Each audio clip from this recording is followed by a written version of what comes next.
Non, mais si tu veux rester... Je ne tiens absolument pas. Vous êtes photogénique. Ah non, alors pas du tout. Ça, c'était pas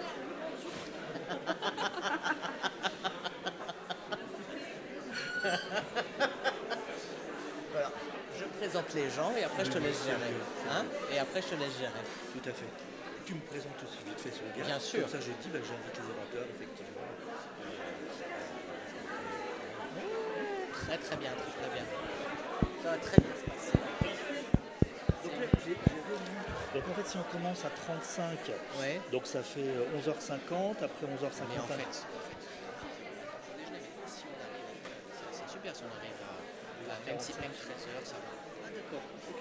Parce que je ne sais pas d'où vient ton flash. Oui, tout à fait. Mais bon, après, justement, tu peux avancer, ben, vous allez poursuivre ces intéressants. La dernière version. Donc, justement, ça finit à 13h. Voilà.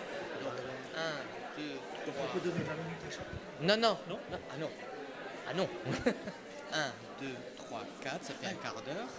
Plus Ophélia Parce que moi j'ai Lopez. que 3, j'ai que 3 Mais interventions. oui,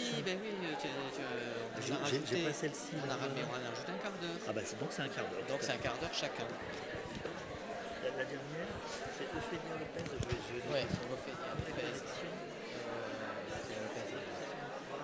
Mais... Et Judith Clément Verret.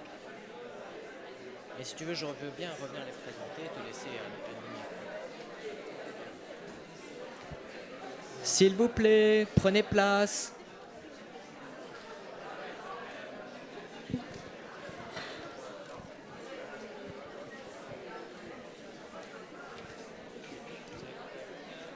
Je reviendrai les présenter puisque c'est un deuxième temps.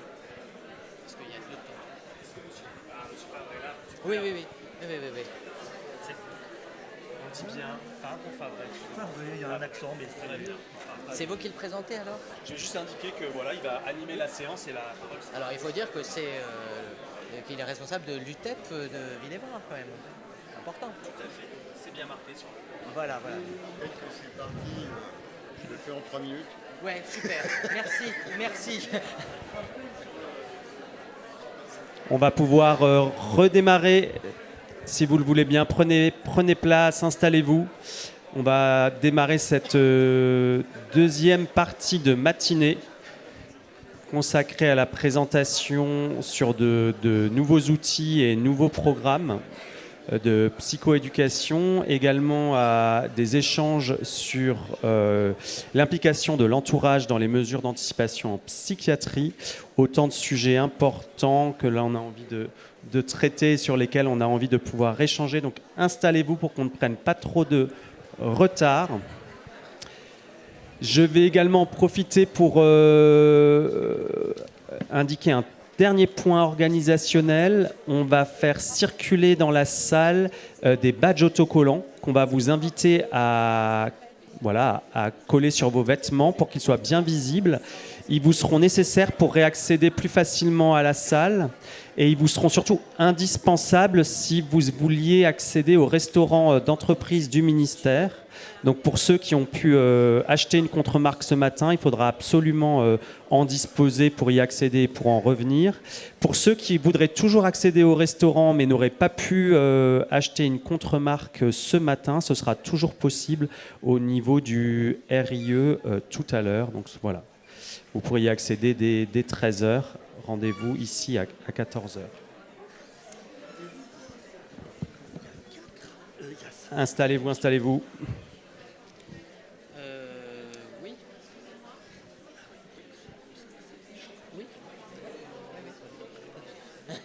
Voilà.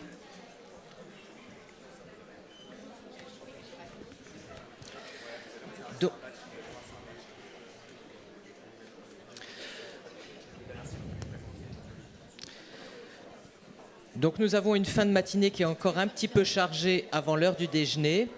Et nous allons donc engager cette session. On va faire 2 vagues. Une première vague avec 4 intervenants qui vont venir vous présenter des outils, d'autres outils de psychoéducation familiale ou d'accompagnement des aidants. Rappeler, peut-être pour répondre à une question qui n'a pas pu être posée au micro, c'est sur la question de l'accessibilité des programmes et de leur caractère sectorisé ou non. Pour le programme Pro-Famille n'est pas sectorisé, Prospect étant proposé par l'UNAFAM et proposé dans toutes les délégations. Le programme iCare, YouCare est accessible pour toutes les situations de premier épisode psychotique. Bref, ça dépend de la mise à disposition par les services qui le font et qui, en général, en effet, le font plutôt dans une perspective loco-régionale, nous dirons. Sinon, on essaiera de préciser pour tous les programmes qui seront présentés par la suite et en demandant à chaque intervenant de le préciser. Alors, on va donc demander au docteur Moala de nous rejoindre. Docteur Moala, êtes-vous là? Docteur Moala, et qui sera accompagné donc de monsieur Quentin Berthe, qui pour nous présenter le programme ETAP avec 2 A, à ne pas confondre avec d'autres étapes avec un seul A, mais ils vont vous expliquer tout ça. Donc ce programme qui est développé au C3RP, au GHU Paris Psychiatrie et Neurosciences. Nous avons 2 programmes qui sont en psychiatrie de l'enfant et de l'adolescent. Le programme développé sur le pôle 16e du GHU Paris Psychiatrie et Neurosciences qui va être présenté par Mirella Vlasi, qui est infirmière en pratique avancée, qui va nous rejoindre. Un programme en psychiatrie de l'enfant, la méthode PEX, qui doit nous être présenté par le docteur Valérie Montraîneau, que je n'ai pas vu. Et j'ai un moment d'intense angoisse. Docteur Montraîneau, montrez-vous. Ah, elle est là. Merci, docteur Montraîneau. Ouf, on arrive encore à tenir le timing.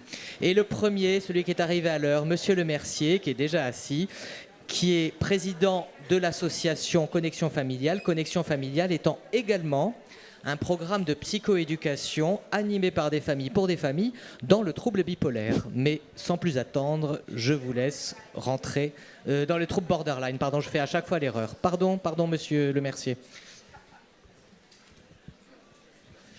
Bonjour à tous, donc je vais modérer cette séance. Je vais inviter les intervenants à respecter un timing plutôt serré, puisque nous avons 5 interventions, et nous souhaitons laisser le temps à la salle aussi de poser beaucoup de questions. Donc chacun aura 15 minutes pour son intervention.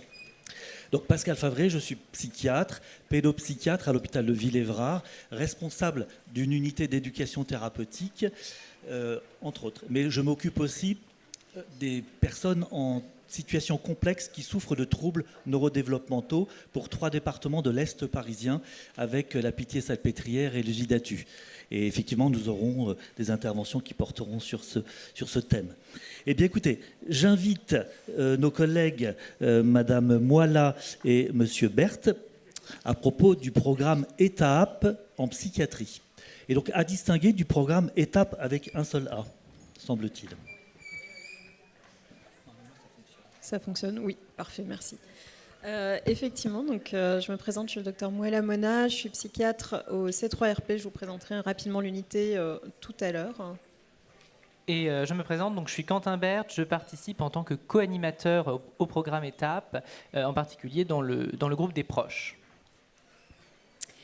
Donc, l'unité dans laquelle je travaille s'appelle le C3RP, Centre ressources, remédiation cognitive, rétablissement et réhabilitation psychosociale. C'est une unité qui est située à Sainte-Anne également, au GHU Paris Psychiatrie et Neurosciences, et qui a deux orientations.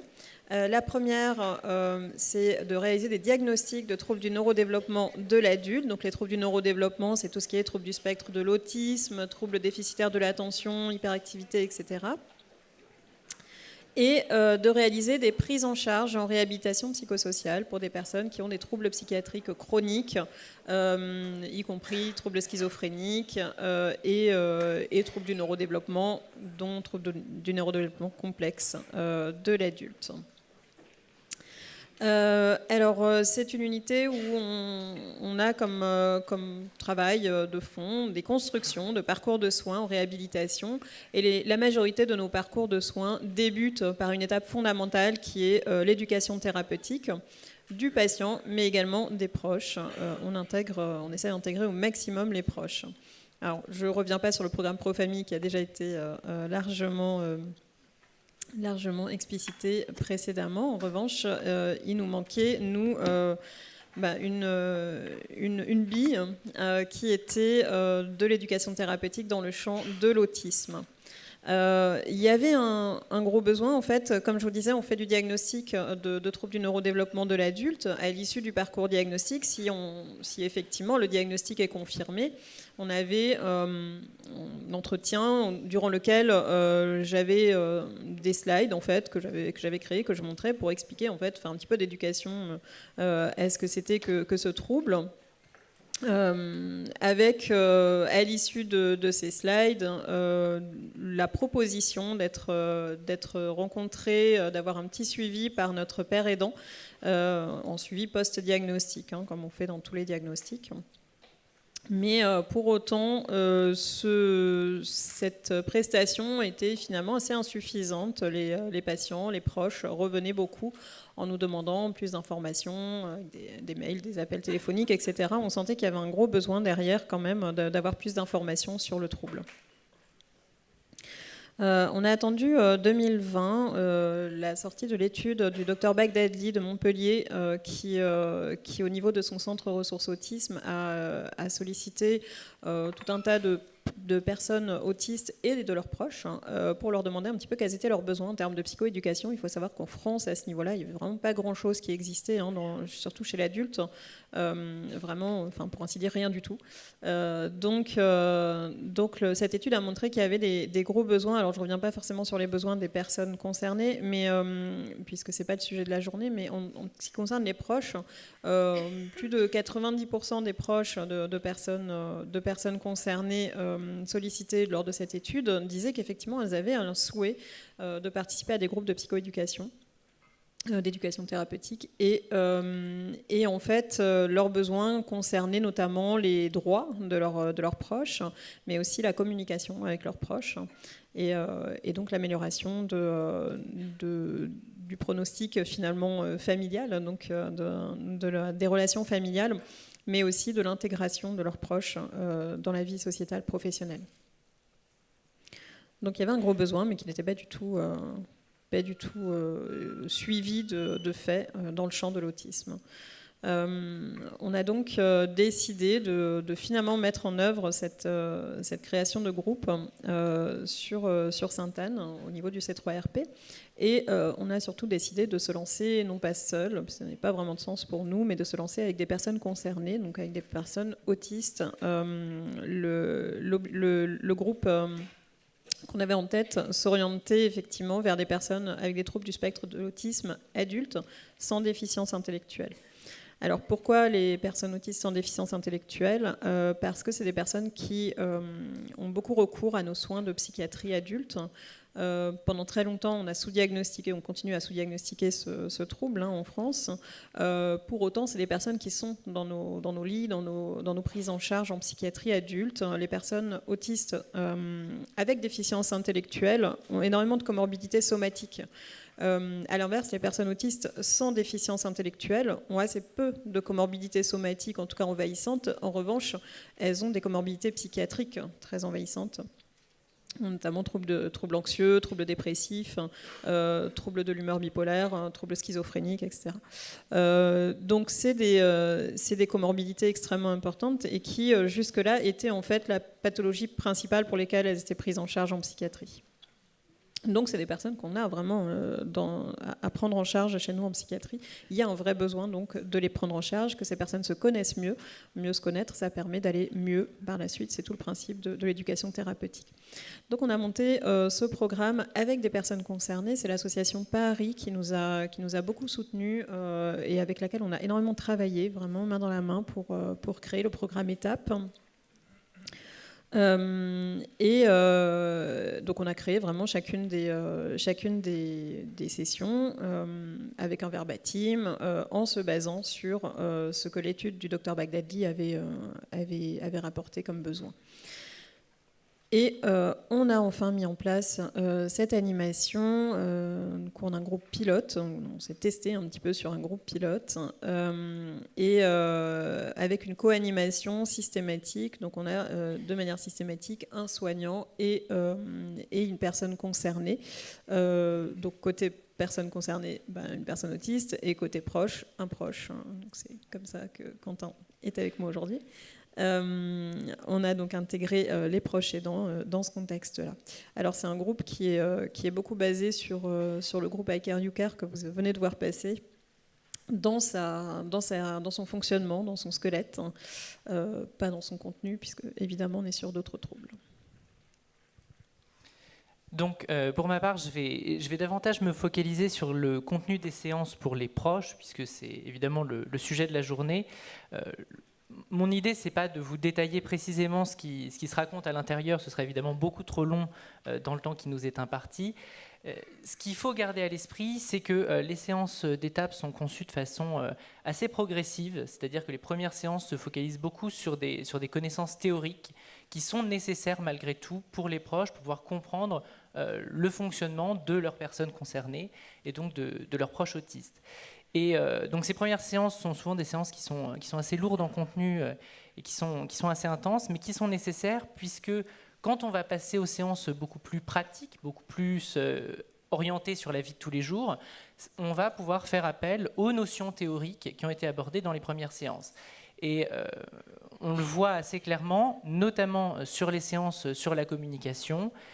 Il est très fréquent qu'on refasse appel aux grandes notions théoriques qui ont été présentées au début, notamment, je pense à la théorie de l'esprit, qui permet d'expliquer pourquoi est-ce que notre proche autiste ne comprend pas nécessairement ce que nous, on pourrait être en train de penser quand il se passe telle ou telle chose.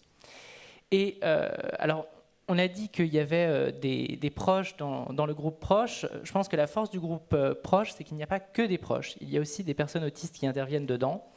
Ce qui est, à mon avis, une véritable plus-value, notamment dans les séances qui vont concerner directement le ressenti de la personne autiste.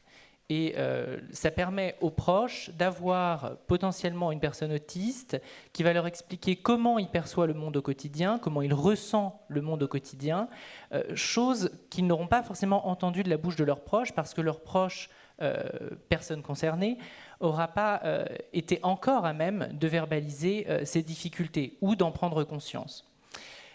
Néanmoins, comme c'est un groupe qui est double, qui est à la fois proche et personnes concernées, heureusement, les personnes concernées de ces proches, donc les personnes autistes, vont apprendre dans leur groupe, de leur côté, également tout un tas de clés pour la vie quotidienne et également pour pouvoir exprimer ces choses, leurs ressentis, leur vécu, leur perception au quotidien, ce qui va renforcer nécessairement la compréhension mutuelle dans la vie de tous les jours. C'est-à-dire que les proches vont pouvoir comprendre ce que leur personne autiste traverse au quotidien, comment elle perçoit le monde, et la personne autiste peut également prendre du recul sur le comportement de son proche, sur pourquoi est-ce qu'il a réagi de telle ou telle manière dans les périodes antérieures face à telle situation parfois un peu difficile ou au contraire d'apparence totalement anodine.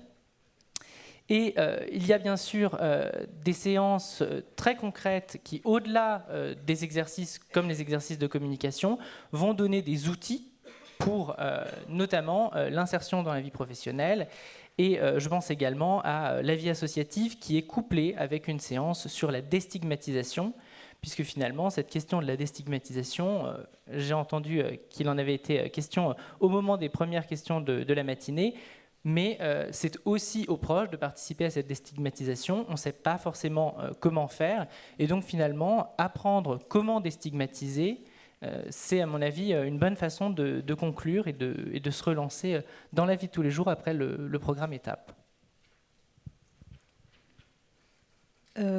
Juste pour côté très pratico-pratique, hein, donc c'est un groupe de 10 personnes concernées. Côté proche, il y a également 10 proches. Ça se passe au même moment, donc nous on fait ça les mercredis soirs de 18h à 20h, de manière à ce que les personnes puissent avoir une vie active en parallèle.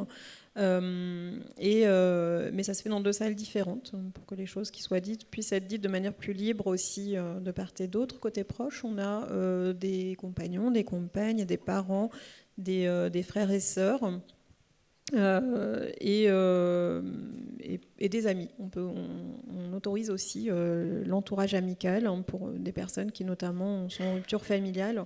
Donc il y a les amis également qui peuvent venir. Voilà.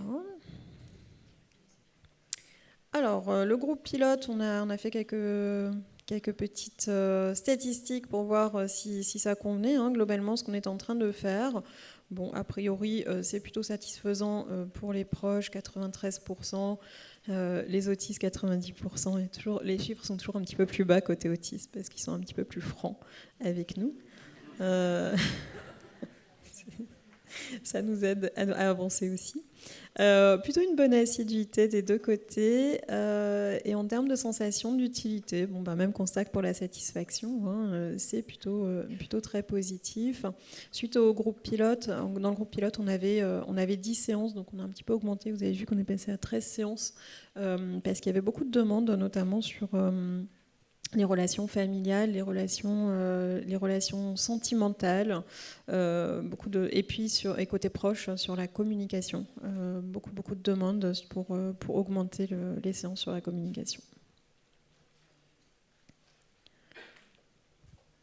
Et finalement, au-delà du groupe Étape, on a évidemment lancé un podcast qui est en cours. Il me semble que les épisodes sortent. Il y en a un qui est sorti récemment, qui a permis d'interviewer notamment des participants au groupe Étape pour traiter des sujets du quotidien avant et après diagnostic. Il me semble que c'est un des grands axes de présentation.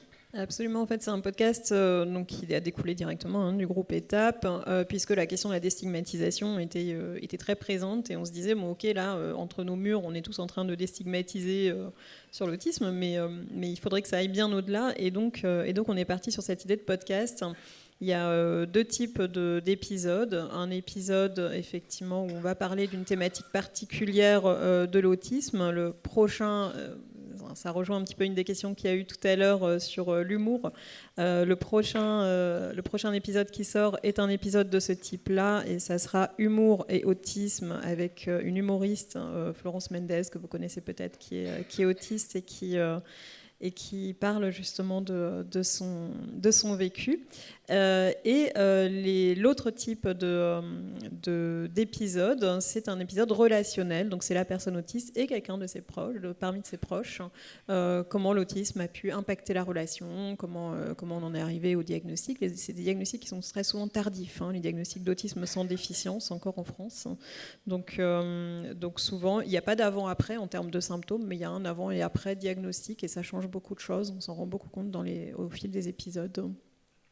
Et donc le dernier épisode te met en scène, justement, Quentin, dans ce cadre-là. Voilà.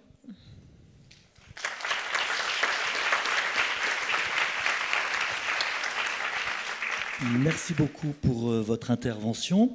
Nous allons donner la parole à Madame Mirella Vlasi, qui est infirmière de pratique avancée en psychiatrie de l'enfant et de l'adolescent au GHU Paris Neurosciences.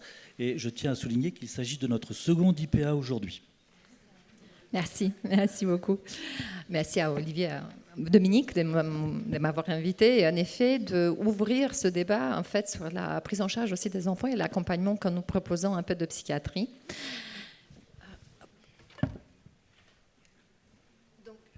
Juste quelques notions sur l'éducation thérapeutique. En fait, ça fait de nombreuses années. C'est un accompagnement qui me convient tout à fait, et j'étais assez intéressée quand je travaillais en psychiatrie adulte, mais également un peu de psychiatrie. Aujourd'hui, je trouve que c'est essentiel d'accompagner tout le monde une fois que le diagnostic est posé. Donc, en France, dès 2007, la Haute Autorité de Santé a publié un guide méthodologique pour la structuration d'un programme d'éducation thérapeutique. L'objectif principal étant de favoriser l'acquisition et maintien des compétences pour les personnes atteintes d'une condition chronique. Par condition chronique, j'entends handicap, trouble, maladie. Et nous, en pédopsychiatrie, c'est important de parler, on parle en termes de troubles et pas tellement en termes de maladie. Donc voilà. La capacité à résoudre les problèmes et le soutien social sont également inclus dans le programme ETP. Les étapes sont le bilan éducatif partagé, première rencontre avec les familles, les enfants, où on va faire un peu le point sur le besoin. Après, nous avons un parcours personnalisé pour chaque patient, les séances programmées, l'évaluation du progrès dans l'apprentissage et, si possible, le TP de suivi. Ça, c'est encore mieux qu'on en peut mettre en place. Depuis 2009, le TP bénéficie d'une réglementation en étant inscrit dans la loi HPST. Plusieurs arrêtés précisent les conditions de mise en œuvre et surtout la nécessité d'être formé de tout professionnel qui contribue à l'ETP. Comme Dr Moala disait, le TP est peu développé dans le trouble du spectre de l'autisme. Ça a été dit en 2020 par ce rapport qui a été fait. Nous avons répondu, mon service a répondu en 2020. En Île-de-France, on était le seul programme ETP pour le trouble du spectre de l'autisme qui était validé par eux. Ce qui ne veut pas dire qu'il n'y avait pas d'action de psychoéducation, mais en tout cas, ce n'était pas d'éducation thérapeutique.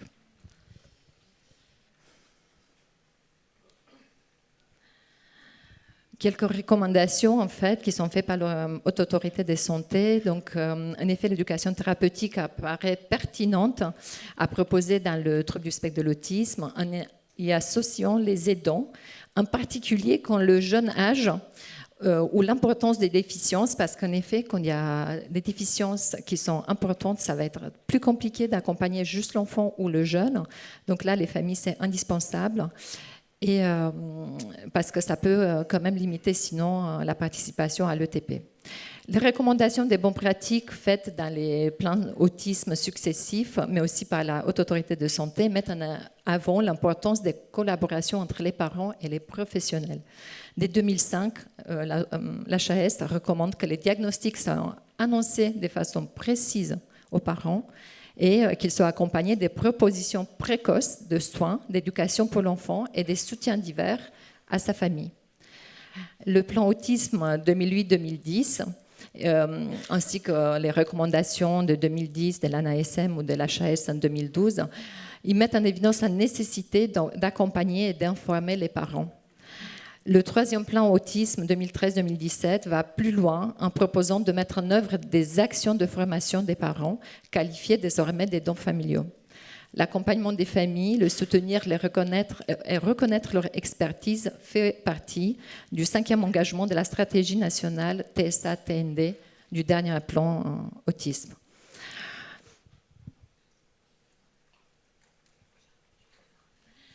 Donc moi, je travaille au GHU, au pôle 16, dans le service de docteur Doyen. C'est un pôle c'est un grand pôle, qui n'est pas un pôle universitaire, je souligne, parce que ce n'est pas toujours évident. Et en fait, il est composé de 3 services. Un service de psychiatrie adulte qui réunit 2 secteurs de psychiatrie adulte, le service de pédopsychiatrie et un service d'évaluation et des troubles psychiques et du vieillissement. En fait, voilà, on balaye un peu tous les âges de la vie. Le service de pédopsychiatrie, dans lequel le programme d'éducation thérapeutique est proposé, accueille des enfants de 0 à 18 ans. Nous avons diverses unités, comme plusieurs services de pédopsychiatrie, des unités sectorisées ou intersectorielles et même des unités à vocation régionale. Nos services sont un peu éparpillés sur le 14e arrondissement et le 16e arrondissement de Paris, ce qui n'est pas toujours simple quand nous proposons ce programme en transversal, mais ça fait aussi la richesse de proposer dans plusieurs endroits. Notre titre, c'est un programme à l'intention des enfants avec troubles du spectre de l'autisme et ou troubles du comportement, et de leurs parents, mieux connaître les troubles pour optimiser la prise en charge. Bon, le titre il est un peu long. faudrait qu'on trouve quelque chose un peu plus court. Mais on est parti avec ce titre parce qu'on s'est dit, au moins c'est clair de quoi on parle et qu'est-ce qu'on veut dire pour tout le monde. Quelques spécificités que j'ai souhaité un peu mettre en évidence. En fait, en effet, il s'adresse simultanément à l'enfant et à sa famille. La première étape, le diagnostic éducatif, c'est fait de façon séparée avec l'enfant et la famille. Et en fonction des objectifs, en fait, les séances vont se faire séparément ou conjointement. Ce qui est sûr, qu'on va faire au moins une séance tous ensemble où on va parler avec l'enfant et avec la famille et on va essayer de faire le point sur qu'est-ce qu'on a travaillé avec l'un ou avec l'autre. Une autre spécificité, c'est le fait qu'il est ouvert. Vous voyez, ce n'est pas juste le trouble du spectre de l'autisme, mais aussi le trouble du comportement. Il s'adresse aussi aux enfants qui ont un trouble du comportement. Et nous avons fait aussi exprès de choisir trouble du comportement parce qu'en fait, on peut inclure tous les enfants quand nous accueillons, parce que généralement quand ils arrivent chez nous c'est parce qu'il y a un trouble du comportement, donc il y a des enfants qui ont un trouble du déficit de l'attention, il y a des troubles de l'attachement, enfin voilà, il y en a plein tous les enfants finalement peuvent bénéficier. Il se décline sur des temporalités différentes en fonction si c'est un extra-hospitalier ou un intra-hospitalier. C'est l'avantage. Donc voilà, c'est quand on est sur l'unité d'hospitalisation de semaines, les séjours sont courts, c'est 3 semaines. Donc en effet, nous ne pouvons pas accompagner les familles autant que dans un CMP où le suivi se fait sur plusieurs mois, voire plusieurs années. Une autre spécificité, c'est le fait de solliciter le travail pluridisciplinaire entre le sanitaire et le médico-social. Les séances sont co-animées par une infirmière et une éducatrice, que ce soit spécialisée ou éducatrice des jeunes enfants. Et c'est vrai que ce double regard, il est assez intéressant. On souhaite intégrer une psychologue, orthophoniste, psychomotricienne, mais c'est assez compliqué. Mais on aimerait bien qu'ils peuvent nous rejoindre dès que possible. Il est validé par l'ARS depuis 2018. Il est toujours validé. Nous avons eu l'année dernière la quadriennale, donc on continue. Et il est soutenu financièrement par l'ARS Île-de-France depuis 2021.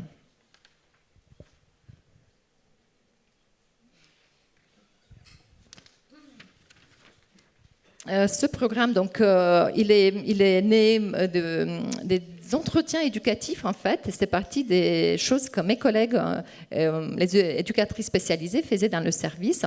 Et en fait, de ces entretiens qu'ils proposaient, on est parti en rajoutant le côté thérapeutique, le côté travail sur le trouble, éventuellement sur un traitement s'il existe.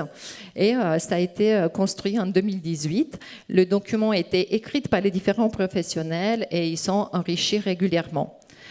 Dans un premier temps, donc, voilà, ces 2 unités, ils ont commencé à le proposer, mais aujourd'hui, il est proposé dans toutes les unités que nous avons, que ce soit dans les CMP, dans le CATTP, on le propose dans toutes les unités.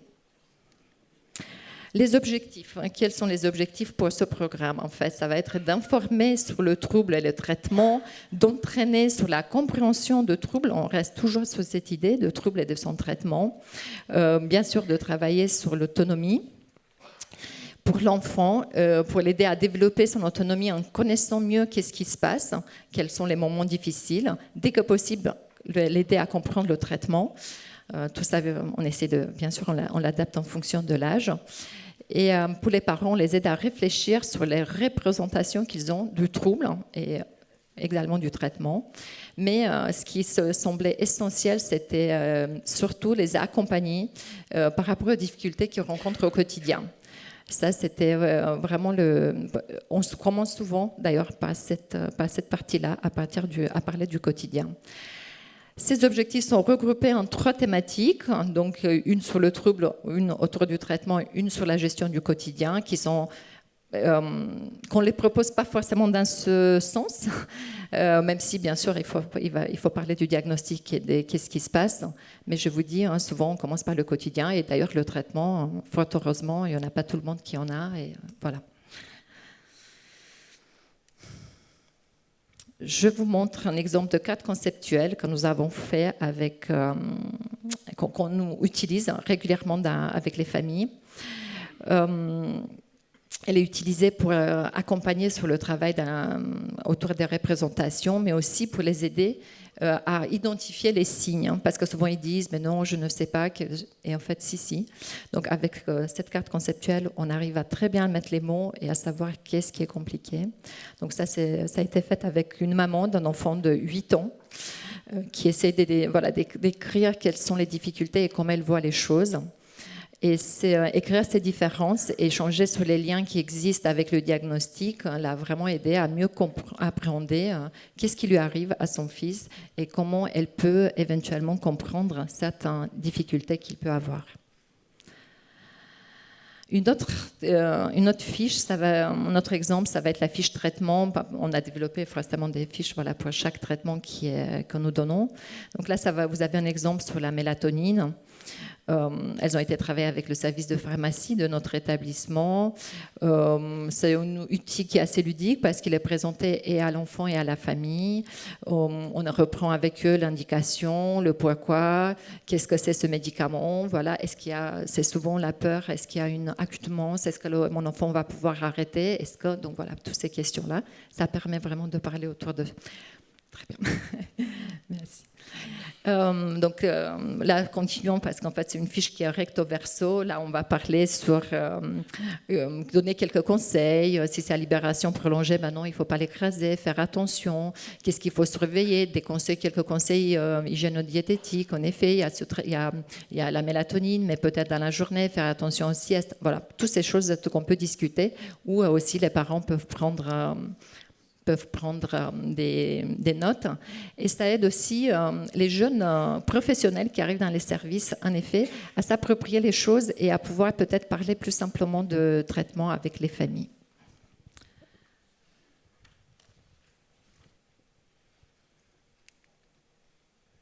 Donc ça y est, j'arrive à la conclusion. Je souhaite, en conclusion, souligner les résultats de nos évaluations qui mettent en évidence vraiment l'amélioration du vécu des troubles avec un degré d'acceptation qui est aussi vraiment amélioré. Comme le programme est proposé en individuel, parce que c'est peut-être la différence, depuis ce matin on entend parler beaucoup de groupes, là nous proposons ce programme en individuel. Ça permet vraiment d'adapter et d'apporter des réponses concrètes aux problématiques rencontrées par les aidants. L'alliance thérapeutique, elle est renforcée et ça, je pense que tous ceux qui participent, qui travaillent autour de la psychoéducation, mais de l'ETP également, peuvent le dire. Une autre notion, ça a été déjà parlé, à quel moment on propose un programme d'ETP. En fait, dans notre expérience, peu importe quand on propose le programme d'éducation thérapeutique, il est bénéfique. Et peut-être ne pas trop se poser la question, est-ce que c'est le moment, c'est pas le moment. En fait, c'est toujours le moment et il y a toujours des choses à travailler et à comprendre autour de ça. Un autre effet bénéfique que nous avons remarqué, et ça c'est l'équipe d'encadrement qui l'a dit, hein, c'est pas moi, c'est aussi travailler sur la cohésion des équipes avec un travail autour des compétences de tout un chacun. On avait déjà parlé tout à l'heure, c'est la difficulté aujourd'hui aussi des professionnels de se retrouver sur le terrain. Donc c'est un moyen. Nos compétences quand on participe à ce programme sont reconnues, d'autant plus qu'on en applique les dernières recommandations et qu'on y colle. Donc c'est vraiment plutôt pas mal et ça permet aux jeunes arrivants aussi de donner du sens et de partir assez vite à travailler sur cet accompagnement. Un petit mot sur l'ETP et la psychoéducation qui sont des modèles éducatifs parallèles, proches et très pertinentes dans la pratique psychiatrique au quotidien. Peut-être juste un peu insister qu'il y a une assise réglementaire pour l'ETP et avec les formations obligatoires et que sûrement pour les programmes psychoéducatifs, ça peut enrichir aussi et c'est sûrement à nous de travailler ensemble. D'ailleurs, aujourd'hui j'ai parlé de ce programme ETP, mais nous avons bien sûr des programmes de psychoéducation pour le trouble du spectre de l'autisme, mais également pour le TDAH. Mais c'est des programmes de psychoéducation. Je vous remercie.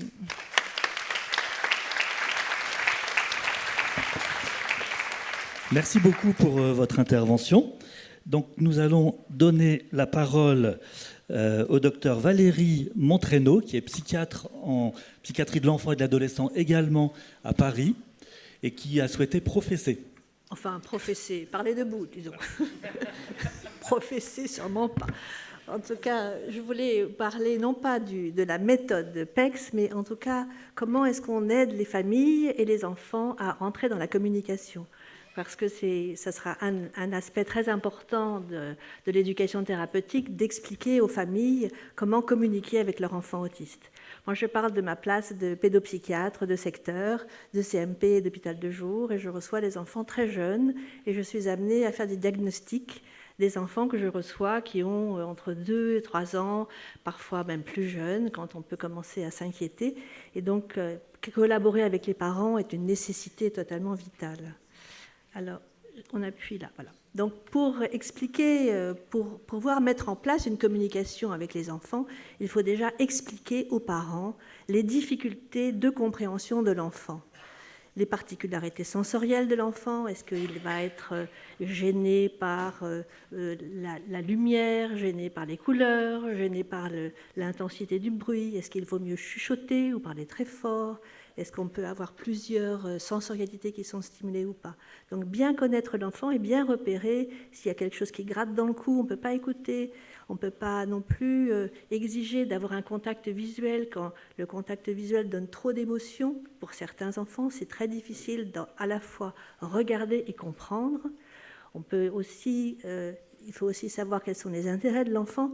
S'il est très intéressé par les voitures, on va pouvoir parler des voitures, mais si on lui parle de choses pas intéressantes, eh bien, ça ne sera pas. Donc, aller ouvrir le champ des intérêts de l'enfant pour lui donner envie de recevoir ce qu'on va lui dire. Et puis aussi, on a mentionné la théorie de l'esprit tout à l'heure, l'enfant ne comprend pas les émotions de l'autre et donc il faut lui expliquer. Il faut lui expliquer que quand on sourit ou quand on a la bouche ouverte, c'est pas tout à fait pareil. On peut être en colère la bouche ouverte, on peut sourire la bouche ouverte. Et ça, il faut préciser quelles sont les émotions avec lesquelles on parle avec l'enfant. Le langage oral est extrêmement compliqué pour les enfants, pour les jeunes enfants autistes en plus. Il y a beaucoup trop d'informations qu'on donne, il y a beaucoup trop d'implicites. Et donc, on va expliquer aux parents à quel point c'est important de leur parler, de parler aux enfants, mais que finalement, la voix qui parle donne une intonation et le sens doit être simplifié pour être plus clair.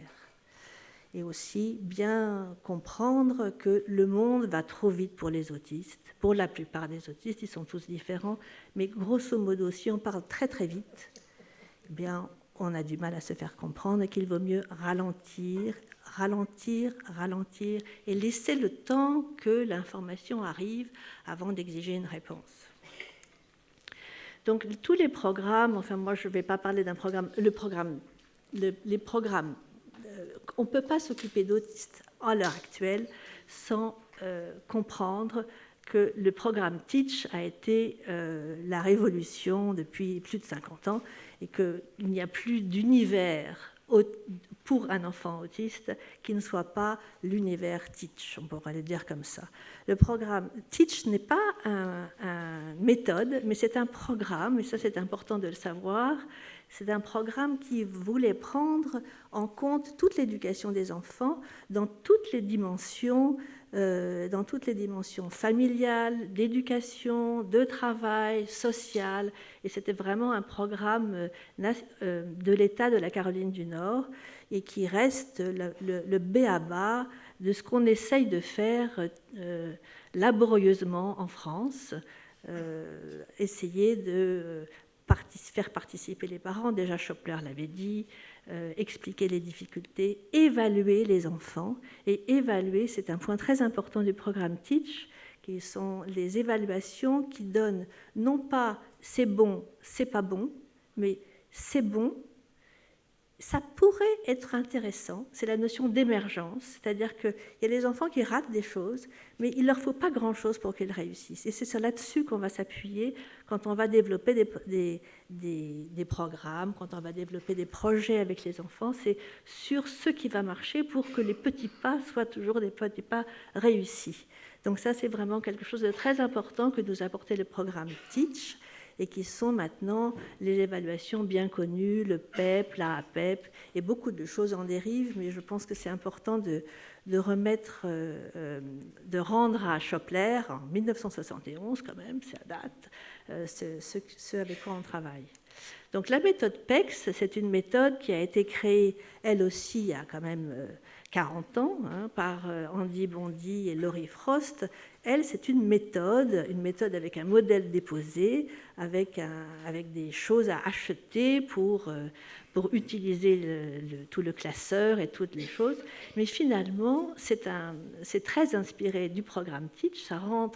Cette méthode PECS, elle rentre dans le programme qu'ils ont appelé le programme Pyramide, et c'est un système augmentatif et alternatif à la communication.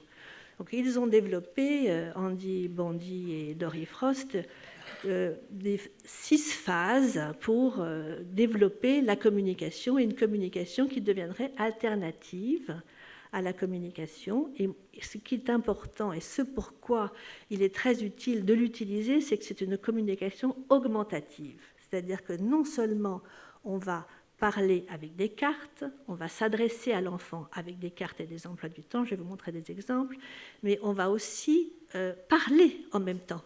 Et ce n'est pas quelque chose qui va empêcher de parler, bien au contraire, ça va simplifier la communication qu'on va avoir. Voilà des exemples qui sont utilisés quotidiennement dans tous les hôpitaux de jour, dans tous les CMP, dans tous les bureaux où il y avait des orthophonistes, mais où il y a des enfants autistes. C'est le système de communication où on donne une image. Là, on donne l'image du Coca-Cola et on a en échange du Coca-Cola. C'est assez simple, c'est intuitif et c'est visuel. Évidemment heureusement que je n'ai pas eu à travailler avec des enfants autistes aveugles. J'imagine qu'il y a des choses vraiment très compliquées à développer. C'est probablement tout un champ de recherche. Mais on utilise énormément le canal visuel pour les personnes autistes, car c'est vraiment le visuel est ce qui reste stable. L'image, elle reste là. Elle ne s'en va pas comme un mot. C'est pour ça que la communication par échange d'images est utile. C'est que l'image, elle reste. Quand on est en train de faire quelque chose, on reste sur ce qu'on est en train de faire, et si on a un trouble attentionnel, on peut raccrocher l'endroit à ce qu'on est en train de vous dire. Donc nous, ce qu'on utilise dans la communication, c'est la bande phrase. Donc vous avez la photo du petit enfant qui voudrait parler, il va donner son prénom, veut, et puis il va choisir, ça c'est un exemple d'un goûter de communication, il va choisir, c'est pas très bon comme image, mais il va choisir s'il veut de la compote, s'il veut une cuillère, enfin voilà, c'est une manière d'aider l'enfant à faire des choix aussi, et à pouvoir... alors évidemment, quand un enfant commence à faire un choix et à faire une demande d'une façon comme ça, par échange d'images, on ne va sûrement pas lui dire que non. On va être trop content qu'il vous dise quelque chose, et donc il faut qu'il y ait derrière ce qu'il faut. Après, l'autre étape, ça va être de dire « Ah ben tu veux de la compote, mais il n'y a plus de compote. » Donc voilà, mais on va être très progressif. Voilà, donc on fait les bandes phrases. Ensuite, on va aussi utiliser des supports visuels pour donner des émotions, pour dire si on est content, pour aider les enfants comme ça à utiliser. Alors, le support visuel est donc un accessoire indispensable pour les personnes autistes, et il faut toujours utiliser le support visuel adapté au niveau de compréhension de l'enfant. Est-ce que ça va être un objet, est-ce que ça va être une photo, est-ce que ça va être une image, un pictogramme, ou bien ensuite, est-ce que ça va être un mot écrit? Moi, j'ai mon support visuel, un mot écrit, c'est un peu la même chose. On peut utiliser la communication par des mots. Et ça va permettre à l'enfant de s'exprimer, de se faire comprendre, et donc ça va augmenter ses capacités de communication, toujours associées au verbal. On utilise les supports visuels aussi pour faire des emplois du temps. Et donc là, je vous ai mis l'exemple d'un enfant qui a son emploi du temps avec des supports visuels, avec des objets, parce qu'il a du mal à voir en 2 dimensions, et donc on fait 3 dimensions. Donc ça, c'est des choses, je pense, qui peuvent rester pour des adultes qui ont des déficiences intellectuelles et qui n'ont pas de langage verbal. Je crois que c'est des choses qu'on fait avec les petits. On espère qu'ils vont pouvoir parler quand on s'en occupe petit, évidemment, mais on n'est pas des magiciens et quelquefois, on n'y arrive pas. Et donc, voilà, on va aussi devoir accompagner les adultes quand ils seront grands. Et c'est vrai que quelquefois, je trouve que c'est parfois difficile d'expliquer aux parents à quel point c'est important d'utiliser des images. D'une part, parce que les parents, les jeunes parents, ils se disent, mais si on utilise des images, ils vont pas parler. Donc, ils ont du mal à changer de système. Est-ce que ça va les empêcher de parler? Et puis, c'est vrai que c'est très contraignant. Hein. Il faut tout le temps avoir un porte-clés avec des images pour pouvoir parler. C'est pas pratique. C'est sûr que c'est beaucoup plus pratique de parler. Donc, il y a tout un apprentissage à faire, un soutien des parents, des collaborations, des groupes de parents pour leur expliquer à quel point c'est utile. Et puis, ça nécessite aussi les parents qui se mettent vraiment dedans à prendre en compte la réalité du trouble autistique. Et ça, c'est quelque chose de difficile quand on est un jeune parent, qu'on a sa vie à faire, et on ne voudrait pas finalement changer de métier pour devenir un parent spécialisé. Hein. C'est quand même quelque chose de difficile. Et évidemment que c'est à respecter cette difficulté. Et aussi, voilà, beaucoup d'avantages. Non, il y a aussi beaucoup d'avantages. Voilà. J'imagine que vous avez compris l'essentiel de mon propos. Je vous remercie de votre attention.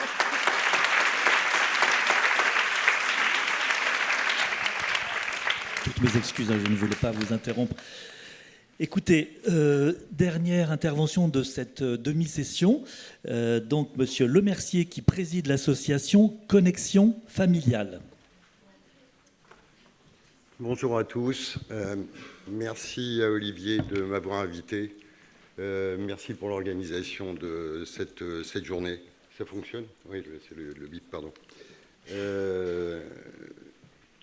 Alors, je suis le président de l'association Connexion Familiale, mais avant ça, je suis le père d'une jeune femme borderline qui a commencé à avoir un trouble à 13 ans, qui a finalement été diagnostiqué à 27 ans, qui a aujourd'hui 33 ans et qui va avoir un bébé, et j'en suis ravi. Ça, c'est le côté, évidemment, qui m'a un petit peu poussé avec d'autres à créer cette association. Le côté positif que je voudrais amener pour les proches qui sont là, et en remerciement de tous les professionnels qui sont là, c'est que je vois quand même, au cours des 5-6 dernières années, énormément de progrès dans la profession médicale pour faire participer les proches, pour nous associer à la gestion, non pas du travail sur notre enfant, nous ne sommes pas des thérapeutes, mais pour que la relation avec notre enfant accompagne au mieux ce qui se passe entre les thérapeutes et eux. Voilà. Très peu d'histoire, malheureusement, comme un certain nombre d'entre nous, ce programme, je dis malheureusement, je préférerais que ce soit français, mais il se trouve que ça a été fait par deux docteurs en psychologie américains dans les années 2003. C'est proposé aujourd'hui dans 22 pays. Nous, on a créé l'association avec des psychiatres, que je remercie également, et d'autres parents, fin 2018. À ce jour, ça répond à la question que certains avaient posée pour d'autres, on a formé à peu près 350 proches et une trentaine de professionnels, psychiatres, psychologues, infirmiers. Et grâce à ça, puisqu'on fait chaque année des formations de formateurs, on a formé 30 formateurs, dont les 2 tiers sont de professionnels, ce qui a permis de dédoubler dans des CHU où ils n'étaient pas au départ, puisque Versailles, Montpellier, Genève et Fribourg, on a pris la formation par des Américains en même temps, donc ça a démarré en même temps, au CHU de Montpellier, de Genève et de Fribourg et à Versailles. Mais aujourd'hui, ces programmes sont en place à Lyon, Grenoble, Nîmes et Clermont-sur-Loise, et on a un nouveau week-end de formation, on a à nouveau 18 professionnels de diverses régions qui vont participer pour lancer ce programme sur leur lieu de travail. Bien entendu, on reçoit des centaines de coups de fil. Ce programme, en fait, d'abord, il est pour qui? Pour les proches de personnes qui présentent un trouble borderline ou tout simplement un trouble de gestion des émotions. Là non plus, le diagnostic n'est pas une nécessité absolue. C'est mieux s'il y a un diagnostic posé tôt, parce que pour des raisons thérapeutiques ensuite, les choses vont progresser beaucoup plus vite que par exemple pour ma fille qui a commencé des thérapies adéquates à 27 ans. Mais ce n'est pas du tout une nécessité. On a donc aujourd'hui des proches. Quand on a commencé, la moyenne d'âge des proches qu'on suivait, C'était de leurs proches qui avaient ce trouble, ou en tout cas ces difficultés, c'était 27 ans. 5 ans après, aujourd'hui, la moyenne, c'est 19 ans et demi, ce qui prouve que le diagnostic est quand même posé, ou en tout cas la supposition de diagnostic est quand même posée beaucoup plus vite. C'est animé par qui? Alors, à l'opposé d'un certain nombre de formations que j'ai vues ici, le modèle de base, c'est animé par des proches qui ont eux-mêmes été formés comme formateurs. Il se trouve que quand il y a des professionnels de santé qui ont suivi la même formation que nous, en même temps d'ailleurs, c'est double bonus. Et il se trouve que quand il n'y a pas de proches volontaires pour démarrer sur un site, eh bien, c'est des professionnels qui lancent le modèle sur leur site et qui, si ensuite ils suscitent des volontés, reviennent au modèle initial. Mais le modèle initial, c'est des proches bénévoles. C'est gratuit, si quelqu'un se posait la question. On retrouve évidemment ce qu'on a retrouvé absolument partout. Ça sert à quoi? D'abord, la première chose, ça a été signalé, c'est cette sensation épouvantable d'isolement qui, dès qu'on se retrouve en groupe, change. J'ai l'habitude de commencer les formations en disant qu'on fait tous partie d'un club dont on n'a aucune envie de faire partie, mais au moins c'est un club, on n'est pas tout seul. Ça permet de regagner un regard positif sur soi-même. Le bien sûr, qu'est-ce que j'ai fait, où est-ce que j'ai loupé quelque chose est omniprésent. Ça revient, et dans certains cas, le lien a été très très distendu, à rétablir un lien constructif avec le proche. Et puis, on le verra, il y a eu plusieurs études, dont une qui a été faite dans le cadre de nos formations en France et en Suisse. Ça diminue considérablement à la fois la tristesse, la colère, le fardeau et le sentiment d'impuissance des proches. C'est 6 modules sur 11 à 12 semaines, des modules de 2 heures. On les fait en présentiel, nous, quand c'est à Versailles, c'est à Versailles, mais on en fait aussi quasiment le triple en visioconférence. Le nombre de participants, pour des raisons de dynamique de groupe, c'est 12 à 14.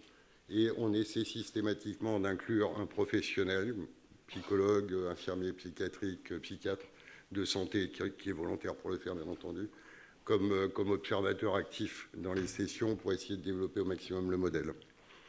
C'est des échanges entre participants, c'est effectivement des parties didactiques, il y a des exercices de mise en pratique. Là encore, ça n'est pas des groupes de parole, mais il y a évidemment beaucoup d'échanges entre les participants avant, après et pendant un certain nombre d'activités. La formation des familles, en fait, je vais vous la montrer. Voilà ce que ça donne. Ça, c'est des résultats d'études qui ont été faites aux États-Unis, en Suède, en Belgique et chez nous. Chez nous, l'échantillonnage était sur 180 personnes, dont à peu près une centaine formées à Versailles, 40 à Genève et 20 à Montpellier. On voit que la peine à la fin du programme a énormément diminué et continue 6 mois après à diminuer. On voit que le sentiment de fardeau diminue encore plus, et Dieu sait qu'il est lourd. Ce qui diminue le moins, c'est la dépression, avec une particularité, c'est que les femmes, au départ, partent avec un niveau de dépression sensiblement plus fort que les hommes qui participent, mais par contre progressent beaucoup plus, ou plus exactement diminuent beaucoup plus leur sentiment de dépression que les hommes qui évoluent sur une fourchette assez basse. Et puis surtout, ce qui est, enfin surtout, tout est important, le coping, la capacité à gérer, je ne sais pas si c'est la bonne traduction, enfin le coping, augmente considérablement après cette formation et continue d'augmenter par la suite. Je n'ai pas mis les références, mais les références sont disponibles. Il y a la thèse du docteur Cohen qui a été entièrement basée là-dessus à l'hôpital Lignot. Toujours pareil, pourquoi faire animer par des proches? C'est des échanges immédiats et absolument sans crainte de jugement. On est tous passés par là, hein. On a tous le sentiment d'avoir fait des âneries, etc. 2, la crédibilité. Moi, la première fois que j'ai suivi cette formation, si ça n'avait pas été des parents de borderline, on sortait, comme je vous l'ai dit, d'un certain nombre d'années de TS, d'addiction, de ceci, de cela, je leur aurais dit, vous êtes gentils, venez le faire chez moi, parce que moi, ce que vous me dites, là, je ne le sens pas. Comme c'était des parents de borderline, je me suis dit, s'ils l'ont fait, ça mérite au moins d'essayer. Et ça marche.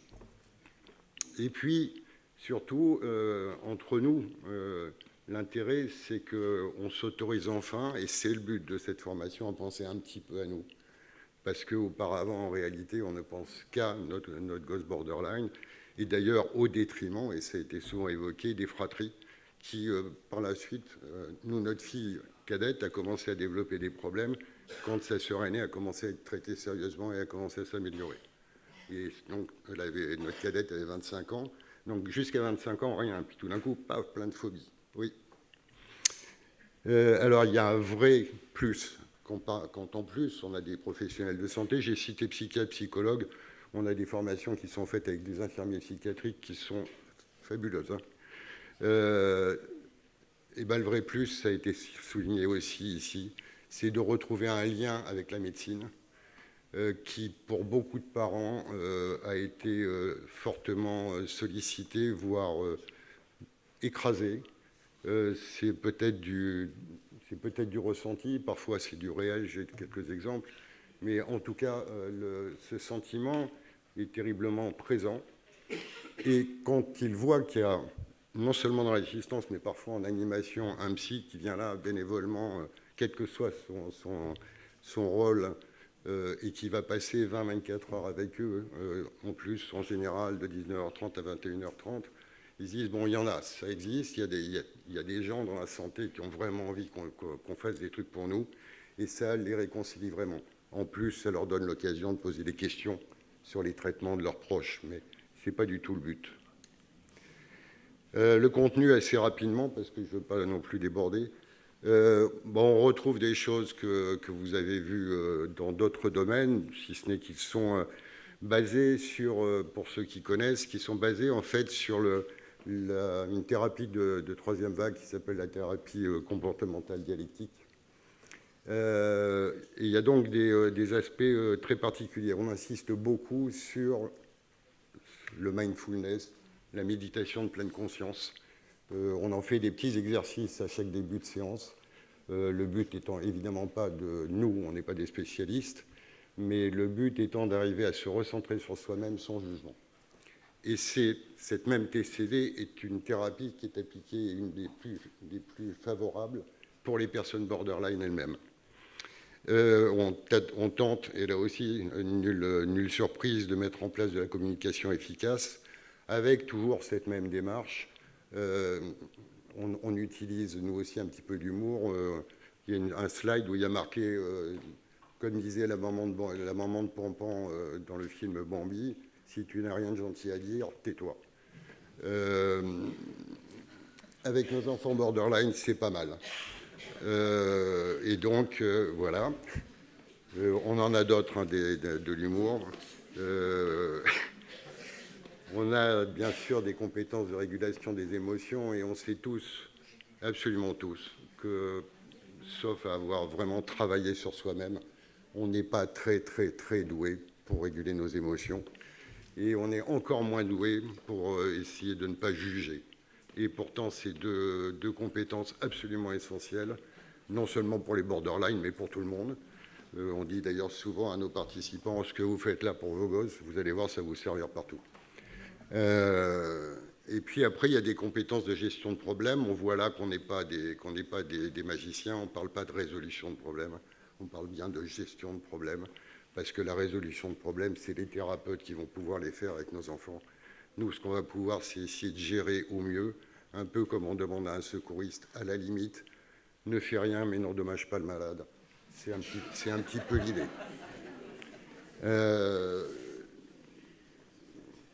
Pour revenir sur la communication avec un petit peu d'humour, moi j'ai entendu cette phrase dans un congrès récent et j'ai trouvé ça génial et je crois que ça s'applique à tous les enfants, quel que soit leur âge d'ailleurs, qui ont un problème mental. Il y a une intervenante qui a dit moi je dis tout le temps au début du traitement à mes patients, vous êtes des super-héros, simplement il vous faut quelqu'un pour vous apprendre à gérer vos super-pouvoirs. Et je trouve que c'est un magnifique exemple, effectivement, de ce qu'on peut dire à quelqu'un qui a un trouble qui perturbe terriblement sa vie, mais qui, à côté de ça, a d'énormes qualités. Dans le cas des borderline et d'un certain nombre de pathologies, ce sont par exemple des gens avec énormément d'imagination créatrice, avec beaucoup d'empathie pour les autres. Et parmi ceux qui bossent, en général, il y en a un tiers dans le service à la personne et un tiers dans les métiers artistiques. Ce n'est pas un pur hasard. Le service à la personne dans toutes ses phases. Ça, c'est alors les slides que je vous montre. Là, c'est des exemples de ce qu'on propose. Alors, par exemple, on dit aux familles, on a le droit de prendre soin de soi. C'est comme le masque à oxygène dans les avions. Si on commence à dépressuriser et que vous voulez mettre le masque à votre gosse et que vous partez dans les pommes, vous allez tous les deux partir. Mettez-le à vous d'abord et ensuite à votre gosse. C'est pareil. On leur dit, et ça nous arrive à tous, qu'ils peuvent perdre leur sang-froid, mais aussi on leur propose des hypothèses en partant du principe, par exemple, que plutôt que de se dire on me manipule, je suis devenu un esclave, etc., qu'est-ce que ça coûte après tout de se dire je crois sincèrement que chacun fait de son mieux? Parce que souvent, c'est le cas de nos enfants. Ils font de leur mieux, même quand ils sont en train de nous insulter, parce qu'ils ne trouvent pas d'autres moyens d'exprimer leur désarroi. Autre exemple, bien entendu, c'est la partie dialectique de cette participation. C'est toujours cette idée. Avant tout engagement, restez un peu de côté, tranquillement, écoutez, mais écoutez vraiment. Pas avec le téléphone dans une main et en vous demandant qu'est-ce que vous allez faire dans la minute qui vient ou en ayant déjà une réponse. Écoutez, écoutez, écoutez, sans jugement. Faites-vous préciser éventuellement si vous n'êtes pas sûr d'avoir compris, parce qu'il vaut toujours mieux demander « est-ce que tu peux m'expliquer » plutôt que de dire « pourquoi tu as fait ça ?» Et puis, ensuite, eh bien, s'engager. Une compétence que tout le monde a besoin d'avoir, et je terminerai là-dessus. C'est extrêmement difficile de changer quoi que ce soit si on n'accepte pas. Et c'est pourtant un des problèmes les plus difficiles pour les parents, je suis sûr, de tous les enfants qui ont un problème d'ordre psychique, mais aussi d'ordre physique grave. Si on n'accepte pas que ce problème est là et qu'on n'aura pas l'enfant qu'on avait imaginé qu'il serait à un moment X ou Y, en fait, on va rester figé et se taper la tête dans les murs. Si on se dit « il est comme ça, elle est comme ça », on va faire avec, et je suis sûr qu'il se passera des choses bien. Et ma femme me dit souvent, tu vas voir au bout de ce chemin d'embûche, on va avoir un cadeau caché qui va ressortir. Eh bien, c'est tout à fait vrai, on a un cadeau caché, ma fille va avoir un enfant.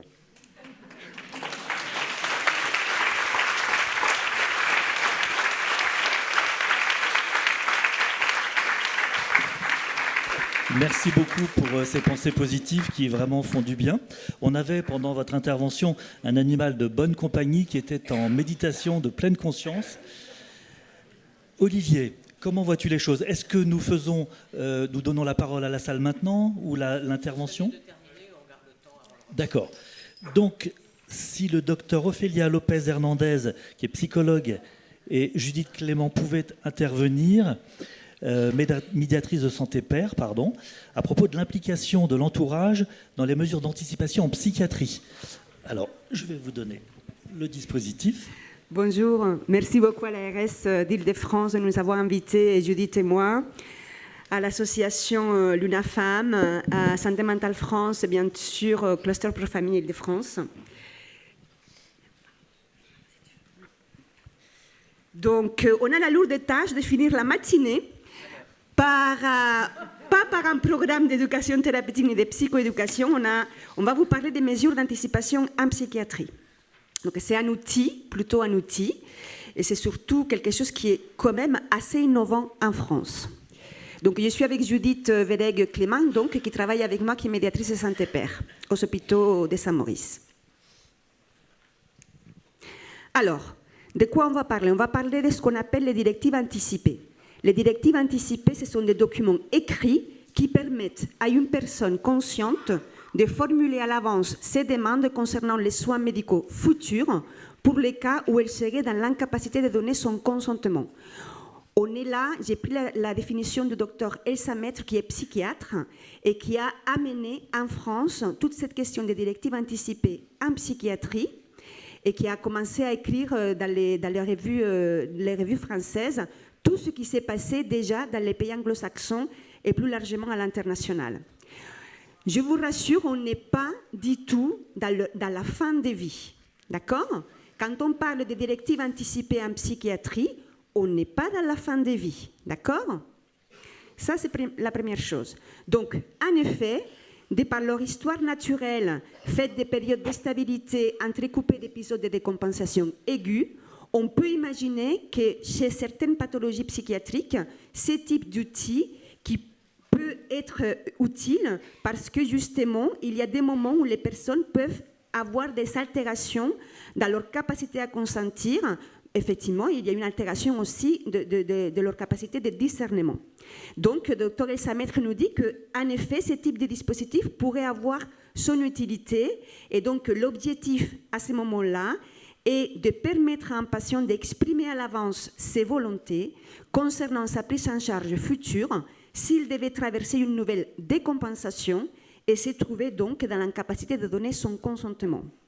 Donc, ce type de dispositif qu'on appelle à l'international directive anticipée en psychiatrie, qu'on retrouve aussi comme dénomination plan de crise conjoint, plan de prévention des rechutes, on appelle aussi directive anticipée incitative en psychiatrie et plus largement directive anticipée en santé mentale.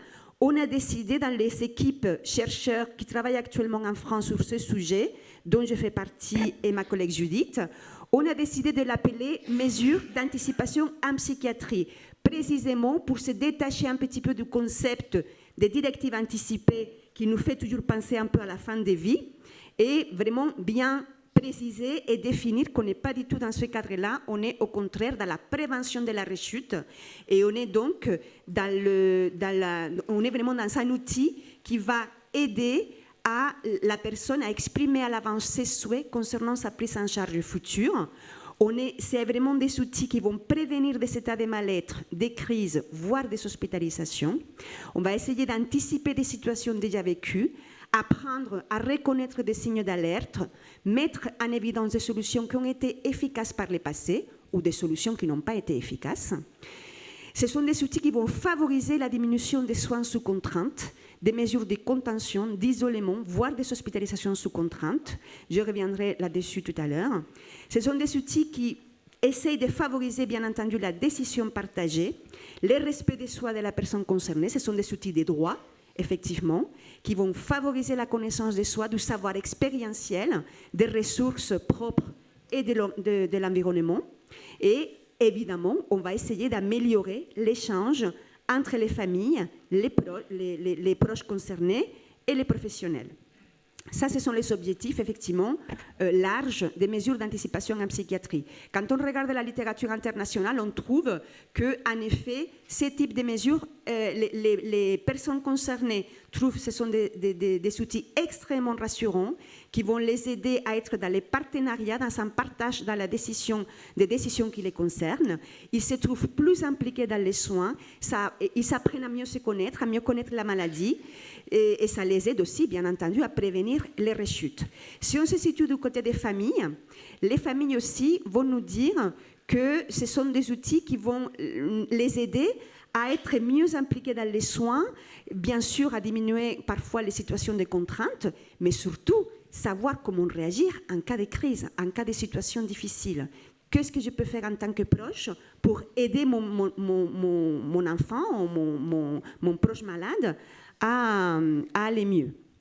Et du côté des professionnels, ce sont des outils aussi extrêmement intéressants qui vont aider à l'alliance thérapeutique, ils vont aider à mieux connaître les patients, qui vont aider à aborder les troubles et les traitements et parfois des hospitalisations qui ont pu être vécues de manière extrêmement traumatique.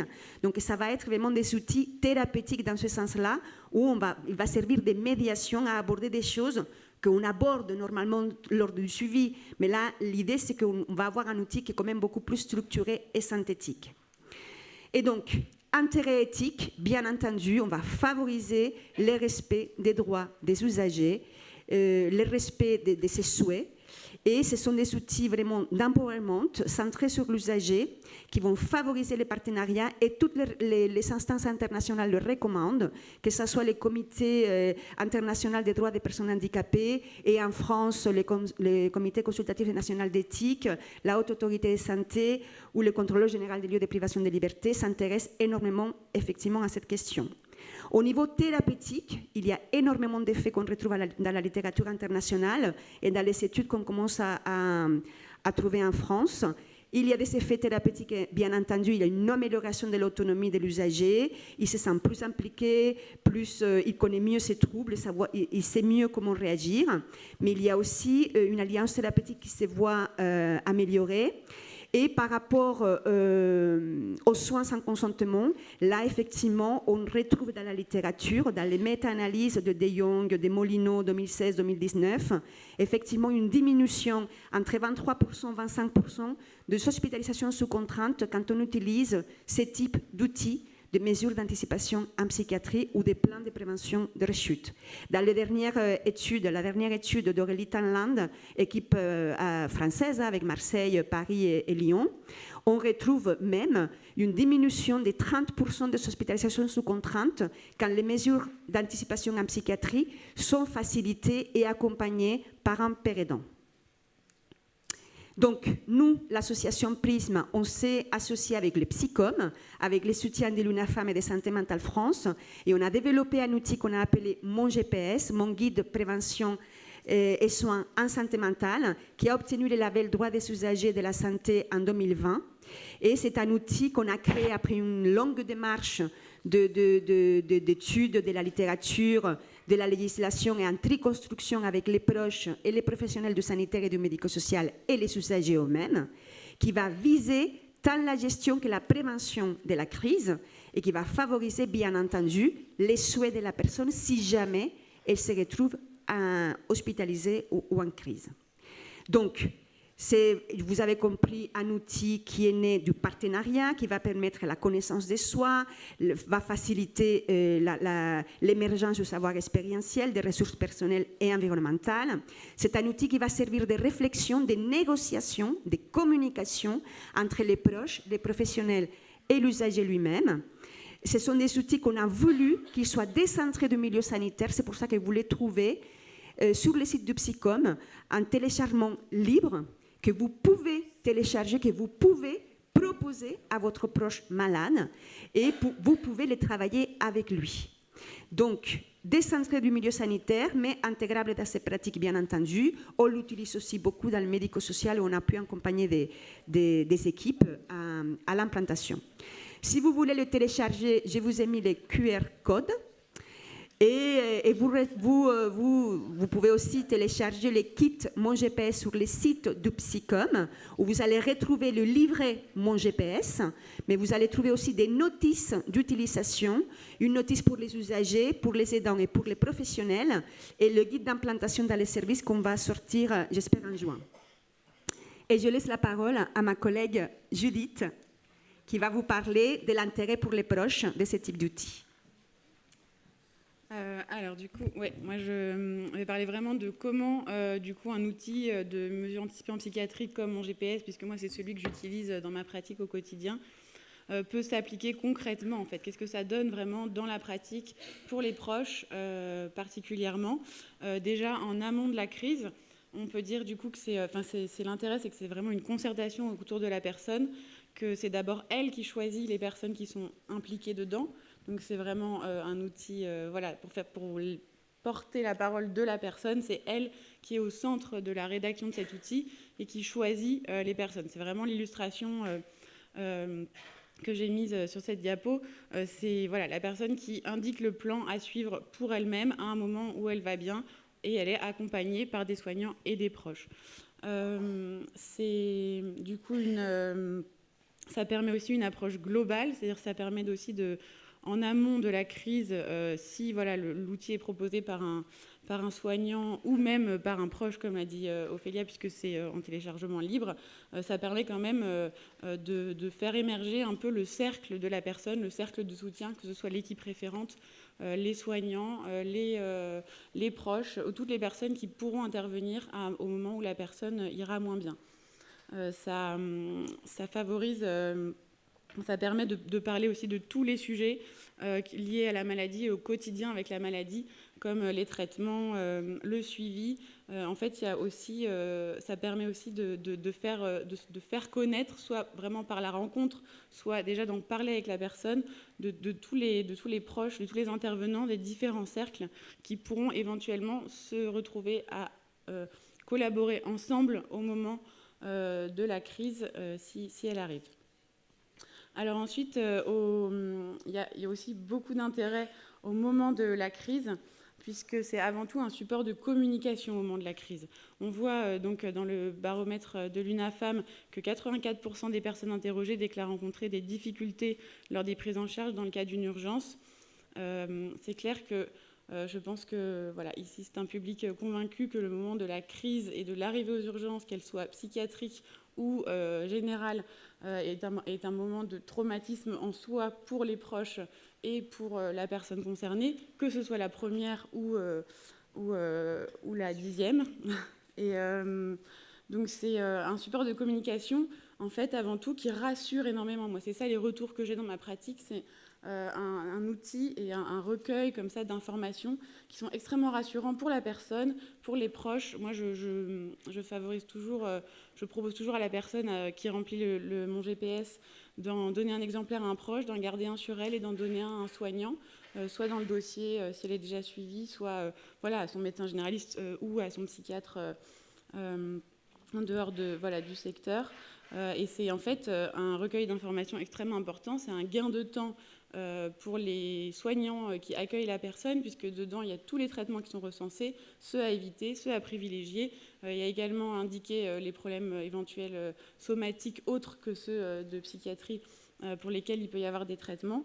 Donc en fait, et aussi les personnes à contacter, l'équipe référente. Enfin, en fait, pour les soignants qui accueillent, c'est voilà, une mine d'informations qui permet d'installer une prise en charge bien plus efficace et plus rapidement avec l'aide des proches, et où du coup, pareil, la collaboration est vraiment du coup favorisée par ce partage d'informations. Et une fois que la personne est prise en charge, pour les proches, il reste aussi derrière à gérer le quotidien de la personne, éventuellement voilà, le logement, des plantes, des animaux de compagnie ou toutes sortes d'urgences que la personne aurait dû gérer normalement et qu'elle n'est plus en capacité de faire. Donc c'est extrêmement, vraiment, le retour essentiel, c'est que c'est rassurant pour tout le monde en fait. Et c'est d'ailleurs ça qui diminue, enfin qui aide à diminuer les hospitalisations sous contrainte, c'est que tout d'un coup, en fait, ça crée une confiance dans le cercle de soutien et les soignants avec la personne concernée, et ça permet vraiment de se sentir écouté, en fait, de savoir que notre parole va être entendue et respectée si possible, enfin voilà, dans la mesure du possible.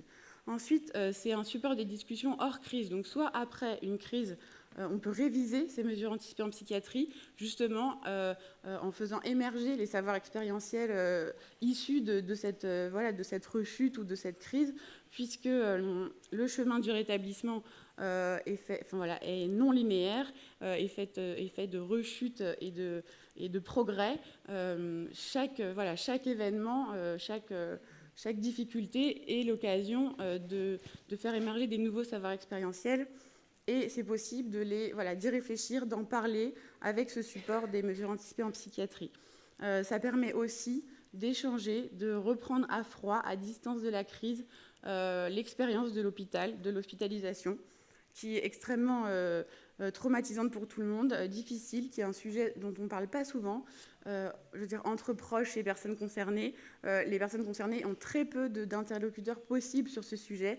Et ça, les mesures anticipées en psychiatrie et mon GPS permettent vraiment de retravailler ça, d'en reparler calmement, et toujours avec ce cercle de soutien qui est créé comme ça par cet outil qui réunit tout pour la personne concernée. Ouais. Donc en conclusion, du coup, mon GPS, c'est vraiment voilà, un outil qui permet de conserver, en tout cas en tant que personne concernée. C'est surtout un outil qui permet de sceller un peu comme ça dans un document tout ce qu'on veut pour nous à un moment où on ne pourra plus le dire. C'est le respect des droits, ça travaille le respect des droits des usagers. Ça permet de faire aussi de la psychoéducation tout en remplissant l'outil sur justement ce thème des droits des usagers qui, pareil, hein, il y a peu d'occasion d'aborder le sujet quand on est personne concernée dans le parcours de soins. Ça permet évidemment de travailler l'empowerment, puisque c'est le pouvoir d'agir de la personne elle-même, c'est elle qui décide ce qui va être mis dans cet outil et communiqué à son entourage, soignant et proche. Ça travaille évidemment le rétablissement. C'est une approche éthique de la personne, puisque ça implique la décision partagée, la communication, la réflexion dans les soins. Et c'est voilà, assez...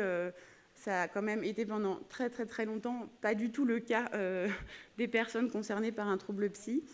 Ça permet aussi de donner un peu de... Moi, c'est un outil qui permet aussi de faire un peu de psychoéducation sur voilà, tous les aspects aussi quotidiens, même retravailler les traitements. Ça me permet, moi aussi, en tant que maîtrise de santé père, de relancer des fois le dialogue justement entre la personne concernée et ses soignants, puisque c'est mon rôle aussi de médiatrice. Ça promeut la concertation entre les patients, les professionnels et les proches. Et c'est en fait tout ça, évidemment, ça va complètement dans le chemin de rétablissement et dans le plan qu'on peut travailler avec la personne dans son chemin de rétablissement. C'est pour moi aussi souvent un outil qui me permet d'amorcer voilà, des sujets plus importants ou vraiment de faire émerger les besoins de la personne plus précisément. Donc c'est vraiment un outil de soins, un outil de communication et ça autant pour les personnes concernées que les proches.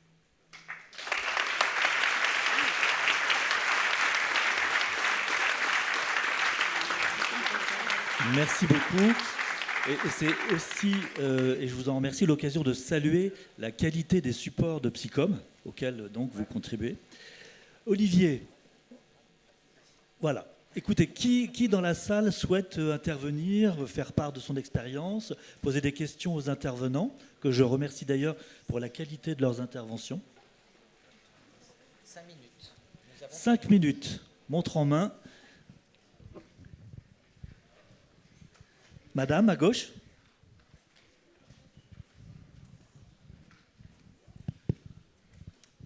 Oui, bonjour. Céline Yaré, donc je suis directrice des soins en psychiatrie, donc je suis une professionnelle de santé. Tout d'abord, je vous remercie pour la qualité de vos interventions et le travail que vous faites sur tous ces programmes. Moi, j'avais une petite question parce qu'en propos introductif, on a parlé du projet territorial de santé mentale, de la logique de décloisonnement sanitaire, médico-social. Et là, c'est tout à votre honneur, mais j'ai le sentiment quand même que tout est porté par le sanitaire, ou en tout cas sur cette matinée.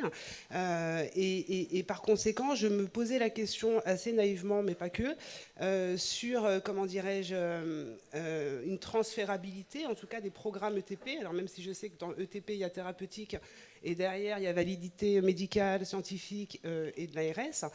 Mais sur nos collègues du médico-social, puisqu'on parlait de parcours de soins, de logique aussi de parcours et de rupture pour nos personnes prises en soins, je me posais la question si aujourd'hui, avec la qualité de l'évaluation que vous pouvez faire de vos programmes, je parle notamment sur les professionnels qui sont intervenus sur la partie autisme, vous êtes en mesure de projeter quelque chose de transférable sur le médico-social, dans les femmes, mais pas que. Dernièrement, il y a un peu plus d'un mois, la maison de l'autisme qui a été inaugurée, qui, je pense, est un très très beau projet, qui se veut être un lieu d'information, d'orientation et de formation. Donc il me semble que ce que vous proposez pourrait tout à fait être intéressant en dehors du sanitaire en tout cas, et je viens du sanitaire et je suis très fière, mais néanmoins voilà, je me dis qu'il faut aller au-delà ou en tout cas rester dans la philosophie de départ aujourd'hui, parce que c'est un des enjeux effectivement de la psychiatrie. Alors, je vais me permettre de répondre sous le contrôle de Monsieur Noiriel, qui ne doit pas être très loin. C'est en fait l'idée de cette journée, le travail de cette journée, ça a été à partir du repérage des initiatives existantes, mais repérées par l'ARS en fait. Donc, des programmes d'éducation thérapeutique déclarés auprès de l'ARS, auxquels on a ajouté les initiatives que nous connaissions. Et c'est pour ça que toutes ne sont pas centrées sur le sanitaire, puisque que ce soit Prospect ou que ce soit Connexion familiale, ce ne sont pas des initiatives du sanitaire. Même si finalement, on s'aperçoit que c'est dans ce partenariat proche, professionnel de santé usagé, c'est finalement, on avance toujours mieux tous les trois ensemble. Mais on ne va pas tout dévoiler parce qu'on va poursuivre, il y a une progression dans la journée et on arrivera peut-être à aborder ces questions aussi.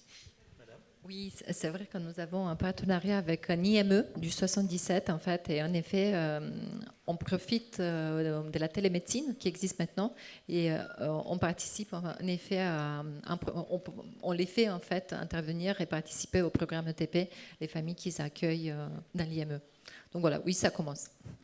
En fait, je ne veux pas parler à la place de l'ARS, mais je pense, avec toutes les réunions auxquelles je participe, que ce que promeut l'ARS, c'est une ouverture des partenariats, mais qui soient réels, qui soient effectifs. Et en fait, on ne peut pas... les uns ont appris un métier, se forment de façon continue à ce métier, les autres à un autre métier. On ne peut pas complètement faire n'importe quoi. Par contre, faire bénéficier de notre expertise les autres structures dans la prise en compte d'une santé mentale globale, avec la question de l'hébergement, de l'accompagnement. Et vous disiez aussi tout à l'heure que votre programme partait de considérations d'abord éducatives. Donc on a effectivement le sanitaire, la psychiatrie, à se nourrir d'autres logiques, d'autres approches. D'autres questions dans la salle ? Madame. Dernière question de Madame. Oui. En fait, une question. Alors, par rapport à la dernière intervention, je trouve ces dispositions très, très intéressantes et en même temps fragiles. Parce qu'en fait, c'est dans la poche de la personne concernée, de sa famille ou de l'équipe, mais... Je veux dire, voilà, il peut y avoir des circulations, il peut y avoir, on peut le retrouver, il peut se retrouver à 300 km dans un autre hôpital, enfin voilà. Donc c'était par rapport à cette fragilité. Est-ce qu'il serait possible, alors je ne connais pas du tout le cadre juridique, mais qu'il soit installé, vous savez, je crois que maintenant on a des dossiers numériques, je ne sais pas quoi, enfin voilà, qu'il soit installé de façon durable, qu'il puisse être accessible. Parce que si la personne concernée se retrouve, voilà. Donc voilà. Donc c'était. Donc j'avais cette question-là. Et si vous me permettez, je fais ma deuxième. Enfin, c'est pas une question, mais une remarque. Mais enfin deux. D'abord sur la question qui vient d'être posée sur le médico-social. Moi, cette question-là, je me la posais justement par rapport aux différents programmes et l'entourage. Parce que bien sûr, nous sommes l'UNAFAM, enfin je suis bénévole de base à l'UNAFAM, nous sommes une association de familles, mais à un moment donné, nos enfants, ils n'ont plus de famille. Et donc, c'est important. Donc, bon, peut-être que certains, ils seront tellement rétablis qu'ils n'auront plus besoin d'accompagnement, mais enfin, bon, quand même. Donc, ce sera quand même des personnes du médico-social, ce sera de l'accompagnement. Et donc peut-être que voilà, il y a à se poser ces questions-là sur l'élargissement des programmes aux accompagnants dans le médico-social. Et donc finalement, je reboote avec la question de Madame. Troisième, je m'excuse. Non, on va s'arrêter là parce non, que déjà là. La question est tellement longue que ça va amener une réponse très courte avant le repas et que je vais faire. Voilà. C'est juste de dire que, bien évidemment, dans la conception de mon GPS, ça a été fait avec des focus group dans le médico-social, c'est-à-dire qu'ils sont déjà partie prenante du truc. Et que, bien évidemment, on parle là beaucoup des patients qui ont la chance d'avoir encore une famille, bien évidemment. Mais c'est pour ça aussi qu'on met en valeur les proches, l'entourage, au-delà des familles, la désignation d'une personne de confiance. Enfin, c'est tout ça qui est pris en compte dans les plans de crise conjoints, qui suivent elles-mêmes leur propre voie. Il y a un collectif qui travaille justement à ce que ça puisse être reconnu et implanté plus largement en France, à la demande du ministère d'ailleurs. Nous sommes chez lui, chez le ministre, en sachant que bien sûr la question de l'accessibilité se posera et se réglera peut-être si on arrive à le mettre comme les directives anticipées de fin de vie dans le dossier médical partagé ou accessible de toutes parts avec une application sur téléphone, sur smartphone pour tout le monde, enfin y compris voilà. Bon, tout ça on y réfléchit et c'est prévu. Merci, bon appétit à tous. On se retrouve absolument à 14h pétante. Alors, je vous informe donc que vous pourrez récupérer, excusez-moi, avant de sortir, vous pourrez récupérer une petite étiquette à coller sur vous pour pouvoir ensuite rentrer en début d'après-midi. Donc l'étiquette est à mettre pour tout le monde, à la fois ceux qui sont à la cantine et ceux qui vont sortir pour aller manger. Donc vous pouvez récupérer l'étiquette au comptoir. Merci beaucoup. Reprise à 14h.